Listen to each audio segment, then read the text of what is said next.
You're not panicking. That's the part nobody talks about.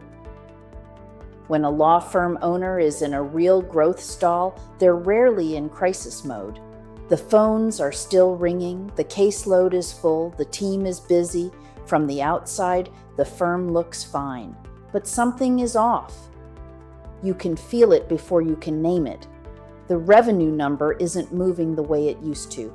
You worked harder last year than the year before, and the firm grew, but not by what you expected. You tell yourself it's a slow market, or you need to do more marketing, or maybe you need to add another associate. Most firm owners I sit down with are not failing. They're carrying a quiet, persistent unease that something in the structure of their firm is not working, and they don't know what it is. That's what this session is for. Not to hand you a list of recommendations, not to tell you what you did wrong, but to sit down together and actually look. Because in 12 years of doing this with law firms, I've found that the reason a growth stall persists is almost never what the owner thinks it is. And it almost always becomes clear within the first hour of looking at the right numbers in the right way. Let me show you what that looks like. The first thing I ask for in any diagnostic session is not your revenue number. I already know you know that number. Most owners check it every morning. What I ask for is your income statement, and then I ask permission to rebuild it. Here's why that matters. Most law firm income statements come out of QuickBooks or whatever the bookkeeper is using, and they're structured around how the software categorizes things, not around how a law firm actually generates and spends money. Everything gets lumped together. Payroll for attorneys, payroll for admin, marketing costs, software, rent, the team offsite from October.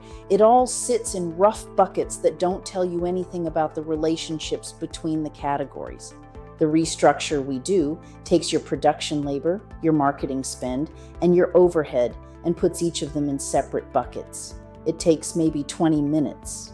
And what shows up almost immediately are the relationships that were invisible before. The ratio of what you're spending on production compared to what you're bringing in from those attorneys. The marketing spend as a percentage of revenue, the overhead load as the firm has grown. This is not complicated analysis, it's just visibility. But most law firm owners have never seen their numbers arranged this way, because nobody arranged them that way. Their CPA handled tax season. Their bookkeeper kept the records. But this particular view of the firm, the one that shows you where the structure is working and where it isn't, that requires a different kind of time and attention in the room. That's what the first part of the session creates. Not answers yet, just the ability to see clearly. Once the income statement is restructured, the next thing I pull is the realization rate trend, not just today's number, the trailing 18 months.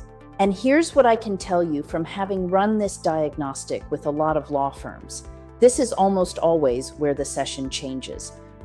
Realization rate is the percentage of the hours your attorneys work that actually make it to an invoice and then to a payment. A firm billing at 90% means for every 10 hours logged, 1 hour disappears before it's ever charged to a client. At 80%, 2 hours disappear. At 70%, you're losing 3 hours out of 10 before the invoice even goes out.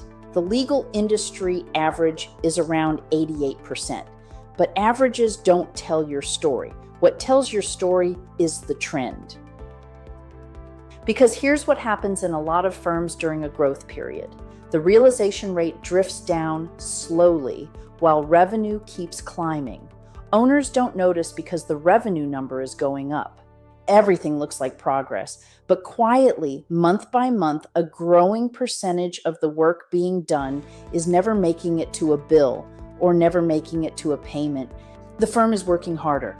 The attorneys are logging more hours, and a growing portion of that effort is not converting into cash. When I put that trend line on the screen for the first time, something specific happens in the room.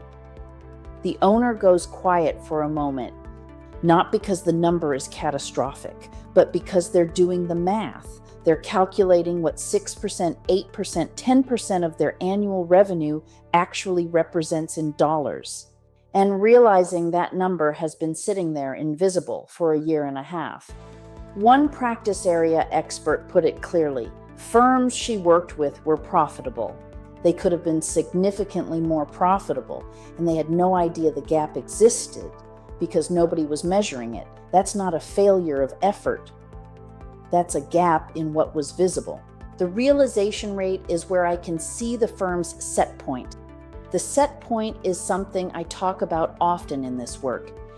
Every business has a level of performance it keeps returning to, not because the owner chose it consciously, but because the structure of the firm was built around it. A law firm with an 82% realization rate that thinks it's operating at 90% has a set point built on wrong information. The owner isn't capping growth by choice. They're capping it because nobody ever showed them what the cap was. When the trend appears on screen, that cap becomes visible for the first time. But here's the part that matters most. The number on the screen is just a number until it connects to something real. This is where the conversation gets specific. Once I can see the realization rate trend, I start asking questions about timing. When did the rate start to drift? What was happening in the firm at that moment? Was there a staffing change? A shift in practice area mix? A period where the firm took on a different type of client? Almost always, the trend connects to a decision the owner remembers. That's when we started doing flat fee family law without repricing the scope. That's when we hired 2 associates at the same time. And the billing process got looser while I was managing the onboarding. That's when we took on a big contingency case and the team shifted focus for 4 months. The number is the evidence. The decision is what makes it actionable. Because once you can see that the realization rate started drifting at the same time as a specific operational choice, the path forward is not a mystery. It's a set of specific adjustments to scope definition, billing process, or practice mix that address the source of the drift rather than the symptom. That's a very different conversation than "we need more marketing." This is also where the financial thermostat idea becomes concrete. If the set point is embedded in the firm's financial structure, the diagnostic is the tool that reads it from the outside. And once it's readable, it's movable. The work shifts from running harder inside the same structure to adjusting the structure itself. If you're sitting in a growth stall right now, here's what I'd invite you to think about. Your first question shouldn't be, "What's wrong with our marketing?" or "Do we have the right people?" Those are real questions, and they may matter, but they come second. The first question is, do I actually know what's happening inside my revenue cycle? Not your revenue number, your revenue cycle. What percentage of the hours worked are converting to invoices? What percentage of the invoices are collecting at full value? What's the trend in each of those numbers over the past 18 months? If you don't have those answers right now, that's not a failure of discipline. It's a gap in what your current financial setup is designed to show you. A full-time CFO who does this work costs an average of $393,000 a year in salary alone. That's what it has historically taken to have someone in the room. Who can run this diagnostic, read the trend, connect it to a decision, and build a plan around what they find? But that's not the only way to access this function anymore. And for most law firms at the growth stage where this stall happens, it shouldn't be. Firms that get this kind of oversight see an average 4% improvement in profit margins. For a firm doing $2 million in revenue, that's $80,000. For a firm doing $5 million, that's $200,000, not from working more hours, from understanding what was already happening inside the existing hours. One attorney client we worked with went from $5.5 million in revenue to $18.3 million over 5 years. The stall that preceded that run wasn't a marketing problem. It was a structure problem. And the session where that became clear is what made the next 5 years possible. The diagnostic doesn't fix the firm.